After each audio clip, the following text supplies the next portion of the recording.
আসসালামু আলাইকুম টুম্পা 7 থেকে আমি টুম্পা আছি আপনাদের সাথে। আজকে আপনাদের সাথে শেয়ার করব ভুনা খিচুড়ি রেসিপি। আসলে আমার খিচুড়িটা খুব তাড়াতাড়ি করতে হবে। আমার হাতে সময় আছে মাত্র 40 মিনিট, তাই আমি 2 চুলায় আগুন লাগিয়ে দিয়েছি। কি করব, 2টা চুলাতে রান্না করার চেষ্টা করছি একসাথে।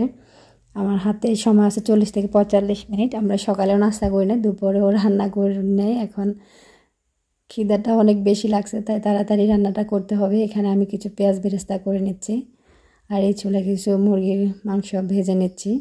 মুরগির মাংসগুলো হলুদ লবণ দিয়ে হালকা একটু ফ্রাই করে নেব। খুব বেশি আমি এটা ভাজবো না, সামান্য একটু শ্যালো ফ্রাই হলে উঠিয়ে নেব। আর এখানে আমি পেঁয়াজের বেরেস্তাগুলো করতে দিয়েছি। পেঁয়াজগুলো আমি 10 মিনিট লবণ মেখে রেখে দিয়েছি। এরপর চিপে লবণের পানিটা ফেলে উঠালে তাড়াতাড়ি বেরেস্তাটা হয়ে যায়। খিচুড়িতে বেরেস্তাটা ব্যবহার করলে টেস্টটা খুব ভালো আসে। দেখুন আমার বেরেস্তাগুলো ঝরঝরে তাড়াতাড়ি হয়ে গেছে। এখানে দিয়ে দিলাম আমি 1 কাপ মুগ ডাল। মুগের ডালটা একটু ভেজে নিতে হবে আগে থেকে। আমি একটু যে তেলে মুরগিটা ভাজছি ওই তেলে মুগ ডালগুলো একটু ভেজে নিলাম। এখানে আমি আবার ভেজে নেব চাল। এখানে আমি নিয়েছি পোলাওয়ের যে চালটা আছে, চিকন চাল, এই চালটা নিয়েছিলাম আমি এখানে 2.5 ফুটের মতো, 2.5 কাপ হলে হবে, এটা নিয়ে নিয়েছিলাম। এখন আমি এই চালটা এখানে একটু হালকা ভেজে নেব। সবগুলো উপকরণ আমি আগে থেকে ভেজে রাখবো, তাহলে রান্না করতে গেলে আমার সময় বেশি লাগবে না।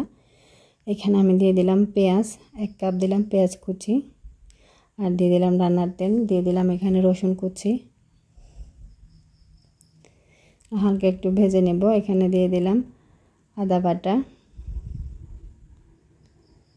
আদা রসুন বাটাটা আমি একসাথে দিয়ে দিয়েছি। দিয়ে দিলাম কিছু হালকা এলাচি, দারচিনি, লং, সাথে দিয়ে দিলাম সামান্য একটু ফোড়ন, 5 ফোড়ন যেটা, ওইটা দিয়ে আমি একটু পানি দিলাম, দিয়ে হালকা একটু মশলাটা কষিয়ে নিচ্ছি।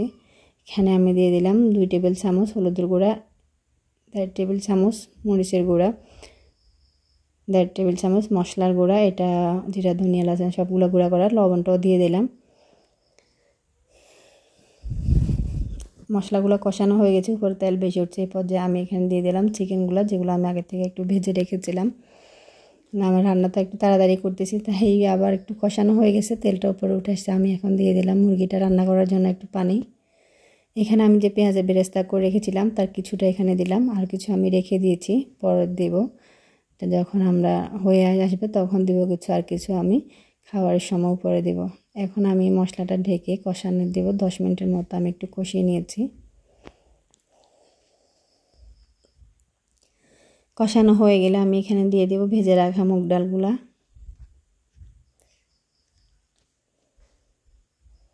দিয়ে দিলাম এখানে মসুরের ডাল,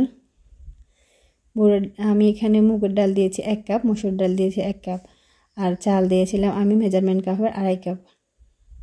এখানে আমি একে একে দিয়ে দেবো, বা যে চালগুলো আমি ভেজে রেখেছিলাম ভাজা চালগুলো দিয়ে দিলাম। সবগুলো একসাথে কষিয়ে নিয়ে আমি এখানে দিয়ে দেবো ফুটানো পানি। এই পানিটা ফুটানো, আমি যেহেতু 2.5 কাপ চাল ব্যবহার করেছি, আর 5 কাপ দিয়েছি আমি পানি, মেজারমেন্ট কাপের চাল আর পানির পরিমাণটা খেয়াল রাখবেন। দিয়ে দিলাম আমি এখানে 2 টুকরা লেবু বা 2 চা চামচ পরিমাণ লেবু। লেবু দিলে ভাতটা খুব ঝরঝরে হবে, খিচুড়িটা খেতে অনেক ভালো লাগবে।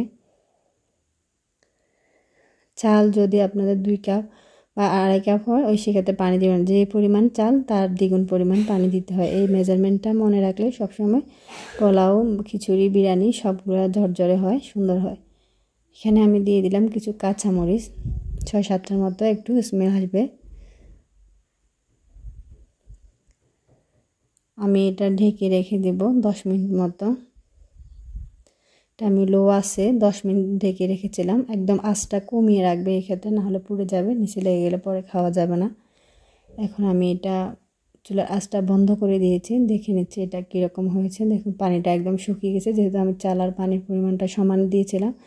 এখানে দিয়ে দিলাম আমি ঘি, এটা ফ্লেভারের জন্য একটু ঘি অ্যাড করে দেবো।